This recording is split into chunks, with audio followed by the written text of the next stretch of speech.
It's November now in these mountains. The rivers are colder and the nights are longer. But it's been a beautiful fall here, full of storms, rain, and wind.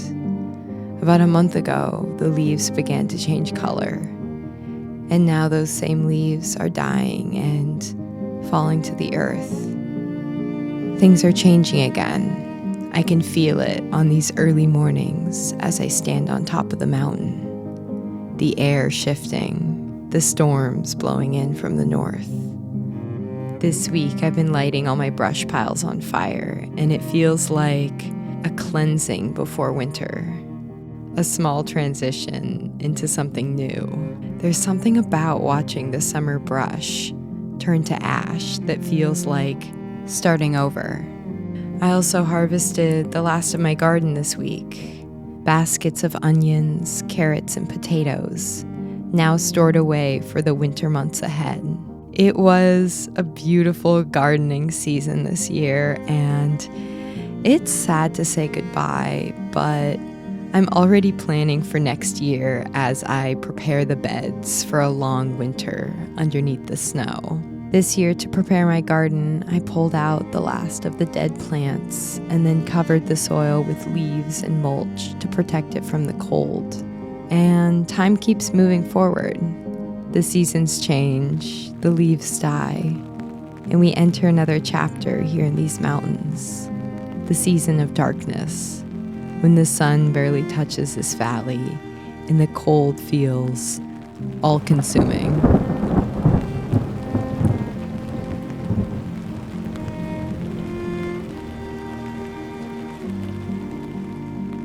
But there's so much beauty in it too. And no matter what I'm struggling with or going through in my life, I keep coming back to that same truth. There's beauty everywhere, always.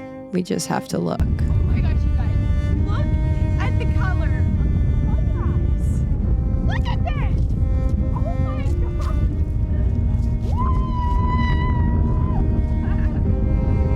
As it gets colder, it's easy to stay inside more. But I think my favorite feeling in the whole world is the cold, freezing wind on my skin. It just reminds me I'm alive. I don't know.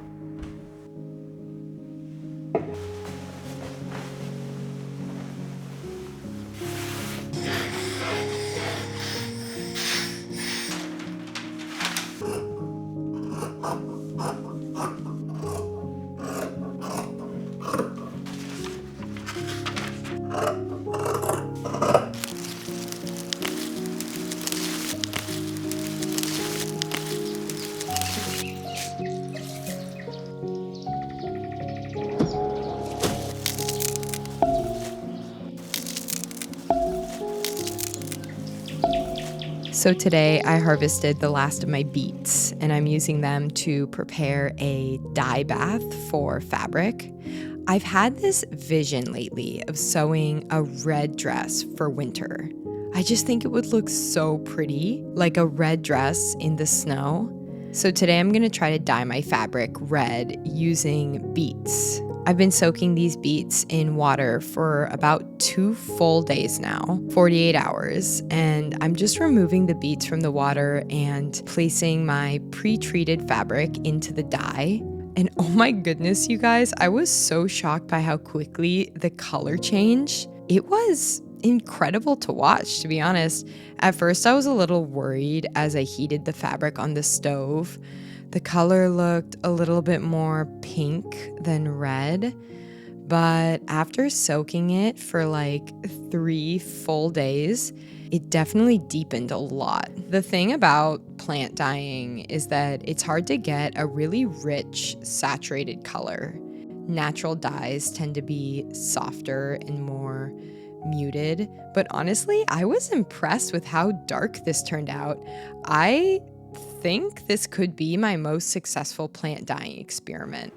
So the color isn't exactly what I was hoping for, to be honest. I was really wanting like this like bright red, and it looks a little bit more pink. I don't know. Whatever.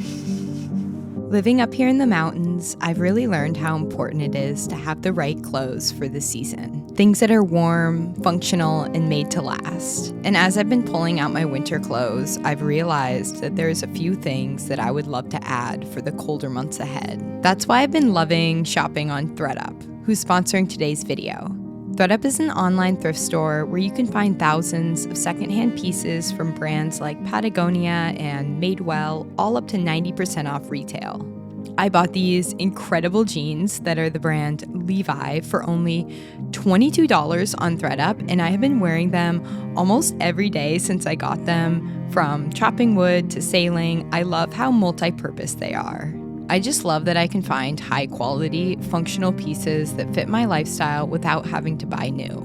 I also got this absolutely beautiful 100% cotton sweater from the brand Reformation for only $52 compared to $148 new. You can click the link in the description and use the code Isabel50 to shop my ThredUp favorites and receive 50% off your first order plus free shipping. One of my favorite things about it getting colder here in these mountains is how cozy it is to be inside and working in the studio. And soon the snow will be falling, and it's just such a cozy time of year. There's something about this season that slows everything down. Life becomes simpler. It's just me and a warm cup of tea and the sound of the wind outside.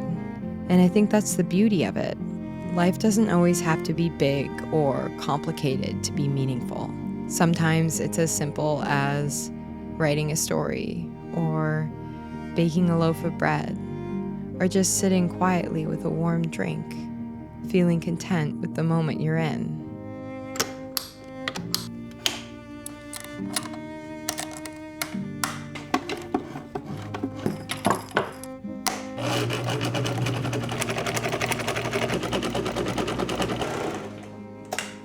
Okay, I think I've officially finished this dress.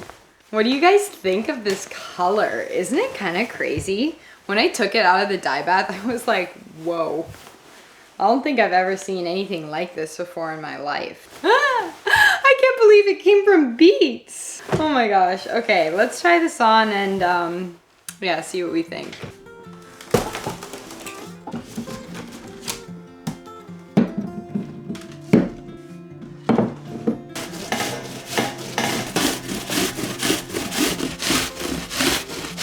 I feel like this time of year is the time of rest. Summer is so active, and as everything around us slows down and goes to sleep, to me it feels like nature's way of telling us to do the same, to slow down and to turn inward. This time of year, I don't know, it always feels like a good moment to look back on everything that's happened, to reflect on what we want to bring with us and what we're ready to let go of, you know? Because we all have those things, the habits that don't serve us. Maybe some of the things we do, it feels good in the moment, but long term, we know it's not good for us. Those are the things that we can let go of right now. And it's the perfect time to do it as we watch nature let go of its leaves and we enter into the season of death.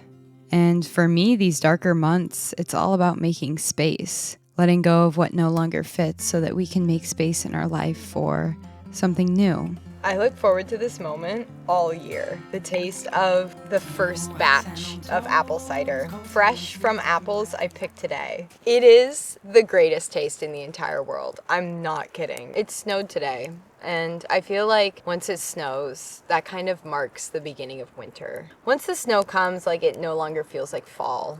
You know what I mean? So I think I'm going to take the rest of this apple cider and bottle it up and then ferment it into hard cider, which I am very excited about. Although the dress didn't turn out the red color I imagined, it ended up matching almost perfectly with the fall leaves here, which was kind of fun. I think every year I get so caught up with worrying and stressing about the winter ahead that I forget to really notice fall. I never remember it being this beautiful. The colors are kind of unbelievable, to be honest. So I was hanging out with my friend Julie the other day, and she reminded me of this bread I used to eat years ago from this little bakery in the town I grew up in. And it was this bread called black bread, which is essentially a 100% rye bread. So this week I tried to recreate the bread that I ate growing up, and oh my goodness gracious, it was so good. I think this is like the best bread I've ever made or had in my life. So I started with milling the rye berries into flour and then sifting the fresh milled flour through my flour sifter. I then added a rye sourdough starter, which is essentially just sourdough starter, but I fed it with rye flour instead of regular all-purpose flour. And then I just mix that really well. The dough is very sticky, I will say that. And I was initially really stressed out about how sticky the dough was, but I had to trust it. Okay, so then I toasted some seeds and then the crushed rye as well on the stove and added some molasses and water and cooked that down until it was like a creamy, almost oatmeal consistency. Then I added that to the bread and some salt and mixed it all together. I buttered my loaf pans and placed some seeds in the bottom of the pan. And you don't have to shape rye bread. Just form it into a ball using wet hands and then just like plop it into the loaf pans. It's kind of a really forgiving recipe, to be honest, because like you don't have to do any bread shaping or resting or anything like that. And then I just let it ferment for about 8 hours in the pans and then baked it at 450. And oh my goodness gracious, I was just shocked by how good this turned out. I'll leave the recipe for this in the description of this video. I just honestly can't believe it. I think I'm only gonna make this bread from now on. Like, it's so good. I've been eating it almost every morning this week with a huge slice of butter on top, and yeah, wow. Good morning, you guys. Oh my gosh, so I have a hot coffee here and my favorite bread in the entire world, 100% home-milled rye sourdough. This bread is the best bread I've ever made. Oh my gosh, and it's been getting colder every day now. And what else has been going on? Oh my gosh, wait, I have some really exciting news to share with you all. Oh, this is so exciting. Oh my gosh. Okay, so where do I even begin with this story? Since I was a child, I have dreamed, like my dream of all dreams has been to be a writer. I've been writing my whole life. And in the past couple of years, I've really been taking it more seriously and attempting to get some of the books that I've written published. But it's been incredibly discouraging as I've gotten rejected over and over and over again. Like, I've probably sent out like 1,000 emails to publishing companies and just continued to get rejected. And it's made me feel like, you know, maybe I'm just not good enough. And that's okay, because honestly, writing the books that I've written has been some of the most joy that I've ever felt in my whole life. Like, the process of writing these books, I've had so much fun doing it. So it's totally fine, but there is a part of me that just dreams of being a writer and getting published and just being able to walk into a bookstore and see my book. Like, I just think that that's just like been my dream. And this week, you guys, this week, this week, I signed a contract with a publishing company, a good publishing company. It's a good contract too.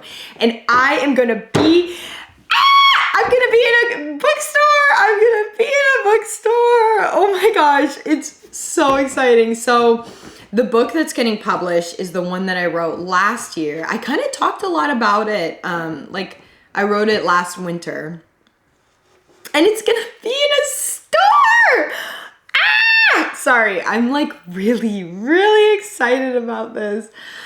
Yeah, I don't know. I don't really have the words for how it makes me feel. Like makes me really emotional to think back on, I guess, my childhood self. Like this is the dream that I've had for just so long now, and it's happening. Like it makes me honestly kind of emotional just talking about it, because it's just been like something I've wanted to do for so long now, and it's happening, and I just can't even, I can't even believe it, honestly. And yeah, I'm just really excited. So anyways, I hope you all are having a really beautiful fall, and November starts here. November, I can't believe it's November already. October went by so fast. Wow. And yeah, thank you all so much for watching this video, and I will see you all very soon, okay?